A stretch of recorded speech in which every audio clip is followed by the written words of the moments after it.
Senhor Ministro da Saúde, Senhor Presidente desta Convenção Nacional, Sr. Secretário-Geral também, Sr. Presidente da Caixa Geral de Depósitos, Sr. Presidente do Partido Social Democrata, Sr. Conselheiro de Estado, Senhores Deputados, Senhores e Senhores Bastonários, Excelências, minhas senhoras e meus senhores. Bem-ajam todos quantos decidiram assumir, entre outros, o meu repto lançado em 2016 e relançado em 2017 para que o maior número de entidades ligadas à saúde se reunissem para apreciar e dar passos maiores no sentido de um verdadeiro pacto de saúde para os portugueses. E é com profundo júbilo e penhorada gratidão que aqui vejo 90 instituições, a começar nas ordens e a acabar em associações de pacientes. Numa organização devida ao incansável Sr. Dr. Eurico Castro Lopes, com a presidência do Sr. Bastonário da Ordem dos Médicos, tudo testemunhado com empenho pelo Sr. Ministro da Saúde. Que ensejo único este para uma tão relevante convenção nacional. De facto, não podia ser mais oportuna esta convenção. A um ano da celebração de 4 décadas do Serviço Nacional de Saúde, símbolo perene da nossa democracia social, e pouco depois da partida desse gigante político, social e humano que foi o para sempre saudoso António Arnaud. É oportuna porque, mais do que nunca, o tema é visto como prioritário pela maioria esmagadora dos portugueses. É oportuna porque soluções e estruturas de há quase meio século sofreram a usura do tempo. E novos desafios coletivos e formulações científicas e tecnológicas reclamam reajustamentos e adequações orgânicas. É oportuna porque anos de crise e de lenta e desigual saída dessa crise provocaram um crescente desfazamento entre mais altas expectativas dos portugueses e mais difícil adaptação da realidade. É oportuna porque, como lembrou o Sr. Ministro da Saúde, a partir de setembro vai avançar uma reflexão que se deseja ampla e variada sobre a lei de bases e, portanto, a saúde que queremos para Portugal no médio e longo prazo. É oportuna porque estamos a menos de um ano da primeira eleição de um intenso ciclo em que a saúde será um dos tópicos cimeiros de confronto partidário. É oportuna porque os parceiros sociais da saúde, antes mesmo do início do ciclo eleitoral, no que se apelidaria de facto de ciclo pré-eleitoral, a elegeram para reavivar preocupações e intensificar propostas públicas. É oportuna porque onde eles e os partidos não puderam chegar, ou chegar mais cedo, aí surgiram movimentos inorgânicos que, mais ou menos enquadrados depois pelos orgânicos, fizeram da saúde, a partir de meados de 2017, um foco de importante e estimulante debate social e político. É oportuna porque arranca de muitos dos mais próximos da área e que, com a sua experiência, podem enriquecer a ulterior apreciação dos órgãos de soberania. Em suma, os portugueses sentem-na como essencial. O tempo exige reexames e ajustamentos atualizantes. Todos os passos dados deparam com expectativas quase sempre insatisfeitas. Parceiros orgânicos e movimentos inorgânicos afirmam as suas posições.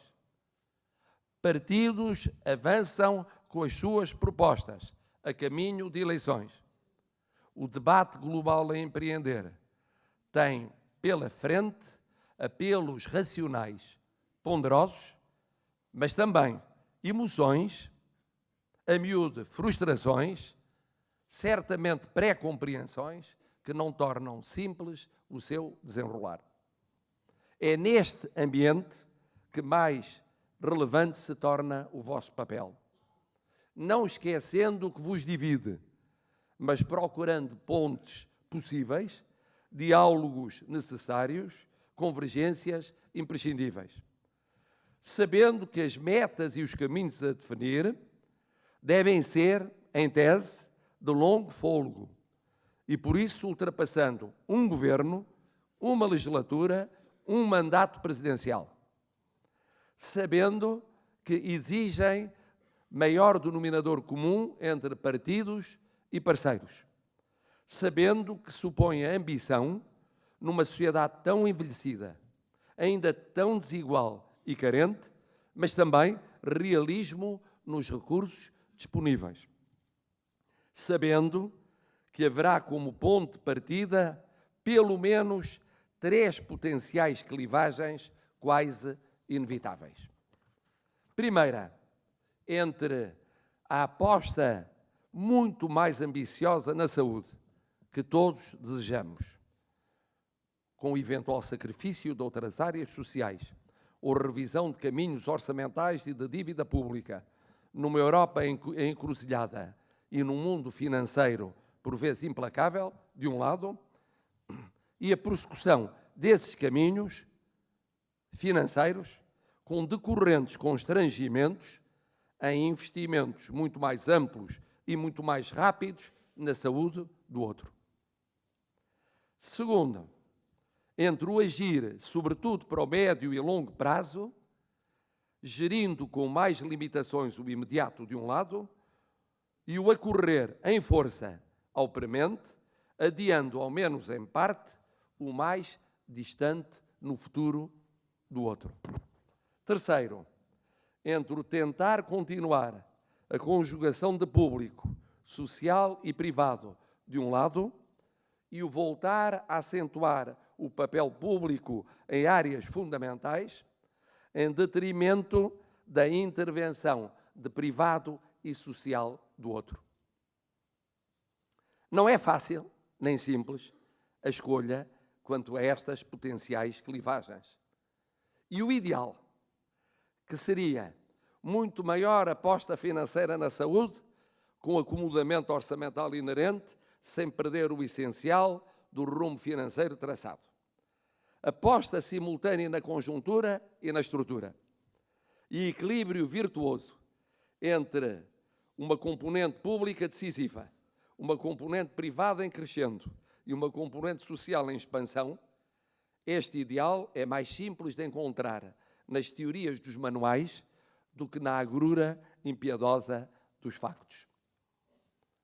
Por outro lado, não menos complexa, será a escolha entre formulações mais seguras no tocante à garantia do direito à saúde ou mais fixistas quanto à orgânica correspondente e bases mais genéricas, mais vagas, contendo sobretudo princípios e valores e remetendo para a concretização posterior das orgânicas e das estruturas correspondentes.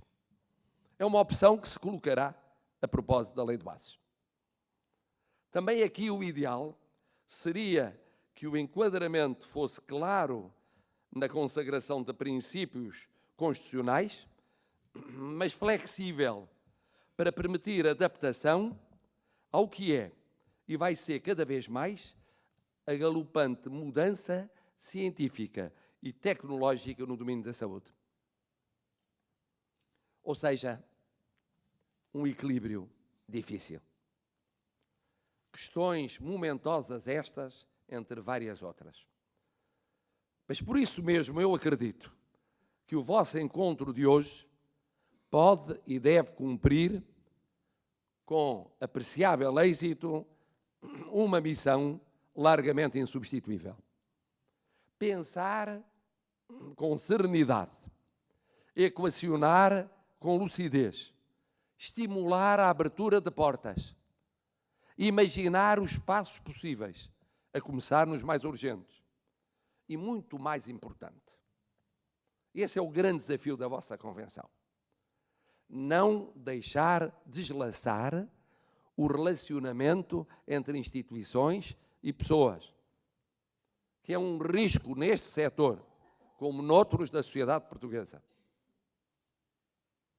Ou seja, tornar viável o debate sobre a saúde prometido para o final deste ano e o ano que vem. E essa é uma missão que não tem preço. Em tempo de confrontos públicos, fazer um ponto desdramatizado da situação. Em tempo de emoções fortes, e muitas delas legítimas, fazer ouvir a voz da razão. Em tempo de personalização ou de especificação institucional dos debates, perceber que os aliados ou os adversários de hoje passam. E o que verdadeiramente importa são os caminhos mais ou menos ambiciosos e mais ou menos possíveis de amanhã e de depois de amanhã. Em tempo de compreensível defesa de pretensões de um sem número de profissionais ou de instituições da saúde, importa nunca esquecer, acima disto tudo, que o princípio e o fim, o alfa e o ômega do Serviço Nacional de Saúde, como de resto do demais Sistema Nacional de Saúde, tem nomes e tem rostos, e tem biografias e tem dramas. São as pessoas, são os portugueses. Não apenas os doentes ou pacientes, mas as pessoas todas, de carne e osso, de uma ótica de saúde pública, pedagógica, formativa, preventiva, antes mesmo de serem doentes ou pacientes, e por essa via merecerem outros e posteriores cuidados de saúde. Mas isso, sabê-lo-eis muito melhor do que eu, como ninguém. Nada como os profissionais de saúde que todos os dias lidam com essas pessoas para saberem que elas são o princípio e o fim de todos os debates relativos à saúde. Mesmo antes e para além de todos os juramentos deontológicos. Aqui estamos a pensar nessas pessoas e no seu direito constitucional à saúde. E a vossa presença hoje nesta convenção, mas não é do que a continuidade de uma vocação, de uma missão, de um compromisso, que são a vossa vocação, a vossa missão, o vosso compromisso social. Em suma, agradeço a vossa iniciativa, a vossa mobilização, a vossa devoção ao serviço de uma causa primeira para todos nós. E por isso, aqui estou, totalmente solidário com os vossos propósitos, em nome de Portugal.